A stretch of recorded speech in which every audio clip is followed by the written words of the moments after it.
HPV가 지금 자궁경부암만 만드는 게 아니에요. 사실 자궁경부암이 제일 크리티컬한 암이라서 유명한 거지, HPV가 일으키는 암은 외음부암, 질암, 항문암, 생식기암, 그리고 인후두암까지 일으킵니다. 남녀 무조건 다 맞으셔야 돼요.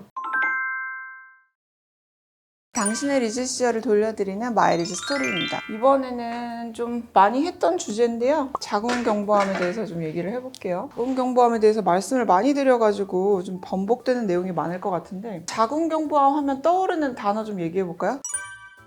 하나씩 좀 얘기를 조금 해볼까요? 소문, 걸렸다는 분을 본 적이 없는 암이라고 하셨죠. 근데 사실 저도 요거는 좀 인정을 합니다. 제가 레지던트를 하는 2000년대 초반까지만 해도 문병동이 따로 있었어요. 여기 입원 환자가 120명이었어요. 그 중에 절반이 난소암, 절반이 자궁경부암이었습니다. 근데 제가 봤을 때 드라마틱하게 자궁경부암이 줄기 시작한 거는 가다실 때문이에요. 가다실이 배포되기 시작하면서부터. 그래서 제가 가다실은 꼭 맞으시라고 얘기를 하는 백신 중에 하나고, 실제로 호주랑 미국에서는 10살만 되면 남녀를 불문하고 다 맞추거든요. 호주는 지금 거의 자궁경부암이 0에 수렴합니다. 가다실이 등장하고 나서 자궁경부암이 없어졌다는 거는 많은 산부인과 선생님들이 동의를 하세요. 지금 우리나라에서 공짜로 맞춰주는 가다실은 사가예요. 사가라는 건 뭐냐면은 HPV 센 거 4개, 16, 18, 6, 11 요 4개를 이제 커버하는 사가죠. 근데 이제 사실 사가는 그렇게 큰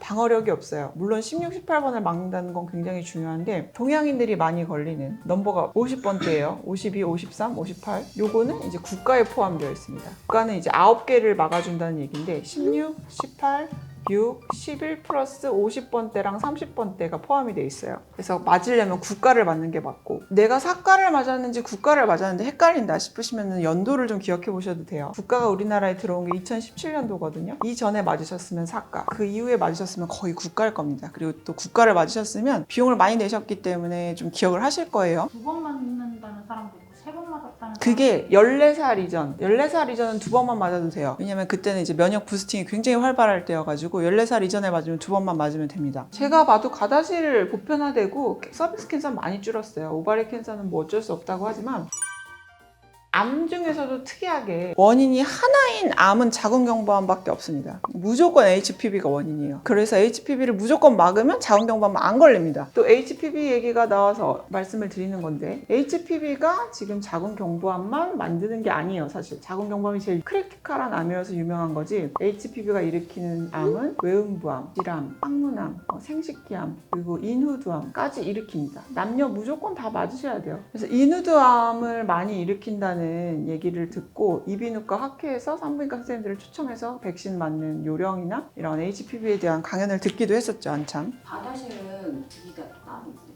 한 번 맞아도 끝은 아니에요. 아니, 한 번 맞으면 끝이야. 그러니까 한 사이클 맞았으면 끝이지. 더 맞을 필요는 없어.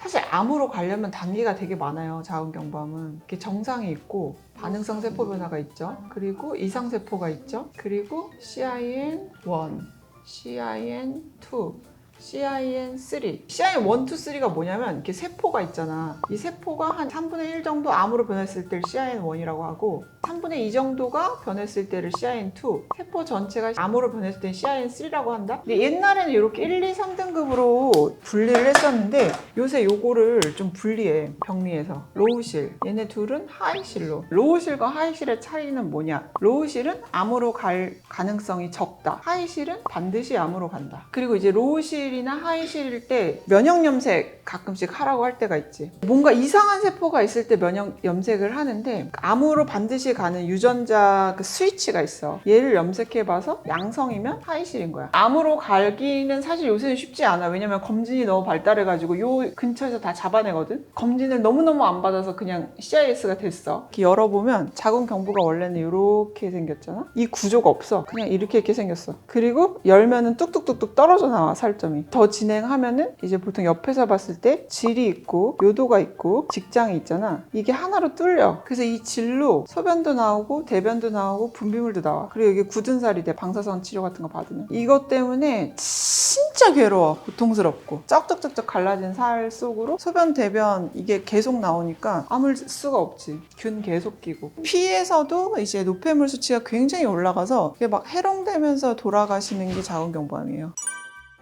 정상은 그냥 검진 열심히 하는 거. 염증은 이제 질염 같은 거나 뭐 바이러스 체크해 봐가지고 이제 바이러스가 문제를 일으키지 않는지 고위험 같은 게 나오면 6개월마다 또 검진하는 거. 그리고 아스쿠스라는 게 이제 많이 나오는데 얘는 쉽게 얘기하면은 이상한 세포가 있다라는 뜻이에요. 그래서 이 이상한 세포가 나오면은 거기서 끝이는 게 아니라 부분 조직 검사를 합니다. 이런 펀치라는 기계로. 그래서 이제 자궁 경부를 이렇게 똑 뜯어내요. 그냥 염증이 심해서 이상한 세포라고 나온 건지 아니면 진짜 암으로 가는 1단계, 2단계, 3단계인지를 판명합니다. 병리가 나오면 치료를 하죠. 1단계일 경우에는 표면을 이렇게 지지는 치료면 되고 2단계는 얇게 점여내는 치료를 해요. 이렇게 3단계일 경우에는 경우에 따라 자궁을 드러내야 될 수도 있습니다. 그래서 가다시를 맞아서 요로 가는 속도를 늦춘다는 건 굉장히 큰 거예요. 왜냐면 치료가 다르거든요. 1단계는 여기 표면만 지지면은 끝이야. 임신도 다 할 수 있어요. 요 속도가 사실 젊은 분들은 한 1개월에서 3개월 만에도 가거든요. 요 속도를 한 3배에서 5배 늦춰준다 그러면 자궁을 세이브할 수가 있죠. 그러니까 임신을 할 수 있느냐 없느냐 향후에 자기 QOL이 결정되는 거죠.